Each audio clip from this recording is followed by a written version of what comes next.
team, ça faisait un moment quand même. Ça m'a manqué les débriefs du Maroc. Et la team, vous voulez des masterclass sur le terrain? Hein? Vous voulez du gossip? Vous voulez de l'ego?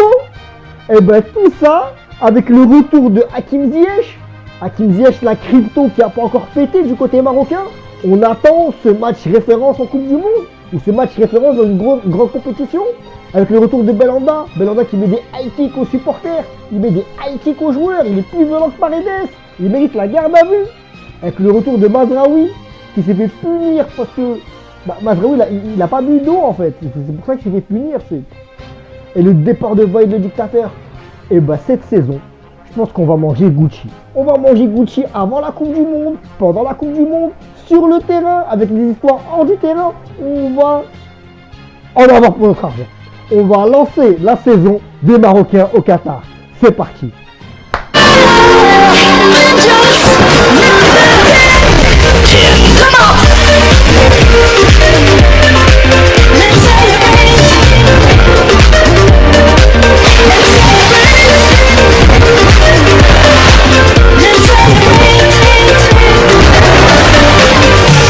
Bon la team, là je sors du match Maroc-Chili et franchement c'était un bon match. Déjà on peut commencer par les sorties de balles.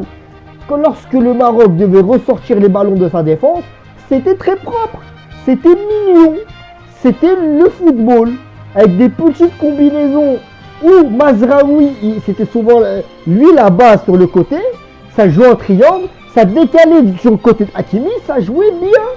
Le Maroc ressortait le ballon avec grande classe. Voilà. Et le Maroc, en général, c'était un jeu de possession qui était léché. Un jeu de possession qui n'était pas stérile, comme on le voyait souvent avec Vaïd. Avec un jeu de possession ou stérile, ou un jeu trop à la verticale. Là, non. Là, c'était bien dosé. Mais le seul problème de cette équipe du Maroc, c'est que devant, ça finit pas. On y reviendra. Mais devant, ça finit pas. En-Nesyri, on dirait un joueur en primaire. Quand tu lui dis, bah toi tu comptes pour du beurre. C'est pareil, je sais pas ce qu'il fait. En-Nesyri, parfois il redescend carrément en défense. Je vous parlais des séquences de jeu léchées où il ressortait le ballon. Et ben En-Nesyri, il y participait, il redescendait en défense. Je sais pas, c'est quoi son poste? Je comprends pas.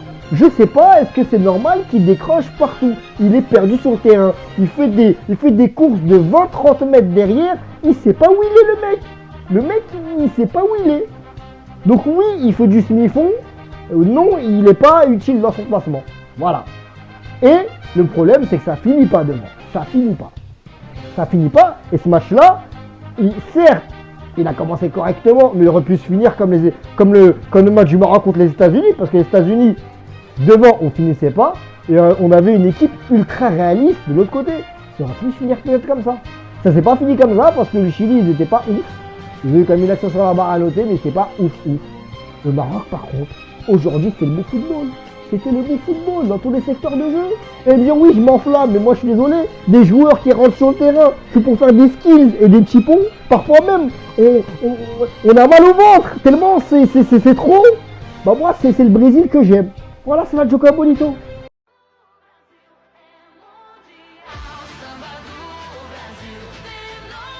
استثمار امكانياته قنطره صغيره جميله قنطره رائعه كانت من طرف منطقيات هذه الارقام المهمه ما دون اليوم نتحدث عن انتصار خبر الوطن المغربي استلام طريقه جميله هو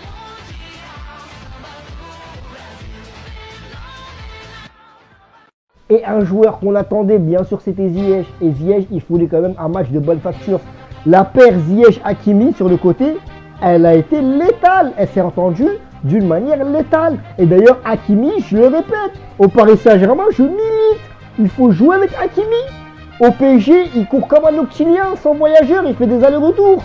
Au Maroc, non, il participe dans le jeu. Et c'est intéressant, Hakimi sur le côté. C'est létal. Et on parle de Hakimi, je suis obligé de parler pour moi de la grande surprise. Et en même temps, c'est pas vraiment une surprise, mais de Noussair Mazraoui. Mazraoui, quel match il nous fait. Quel retour défensif il nous fait. Mazraoui, c'est la grande classe.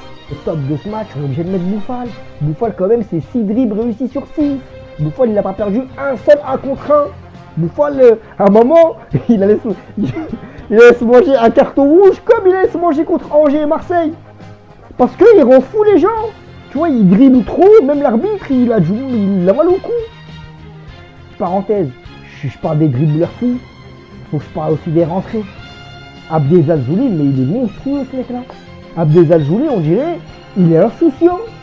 On dit, c'est flippant comment il joue. Zouli, on dirait un gamin de 5 ans qui a une manette. Tu comprends pas ce qu'il fait, mais ça marche. Il dribble comme le diable de Tasmanie. C'est fou, Abdel Alzouli. Et en entrée, on doit aussi parler de Sabiri. Et Sabiri, c'est très simple. Il prend le ballon, il contrôle, il envoie une ligne. C'est simple. C'est simple. Et cette simplicité dans une équipe du Maroc qui parfois force trop les dribbles, ça fait du bien. Bonne entrée de Sabiri également. Donc en soi, bon, le Maroc s'impose contre le Chili. Il s'impose 2-0, donc on peut dire avec la manière contre une équipe du Chili qui est respectable au niveau mondial. Hein. Le Chili, c'est quand même une bonne équipe, c'est une équipe niveau Coupe du Monde, d'accord? C'est une équipe qui peut quand même embêter des grandes nations en Coupe du Monde. Le Maroc s'impose, le Maroc joue son jeu. C'est de bon augure pour la suite, c'est de bon augure. On va pas se jeter l'œil, mais c'est de bon augure. Le Regragui Ball, c'est une première réussite. Voilà, on peut pas dire que on peut pas encore bien s'enflammer, mais on peut dire que c'est une première qui a été vachement réussie. Team, abonnez-vous, likez, commentez, mettez la petite cloche pour ne rien rater. Ça m'a fait plaisir de refaire ces débriefs sur le Maroc. On en fera d'autres, on va suivre les Lions de l'Atlas avant cette Coupe du Monde, pendant la Coupe du Monde et après la Coupe du Monde. Et on espère qu'ils feront vibrer nos cœurs. Voilà team, ciao ciao.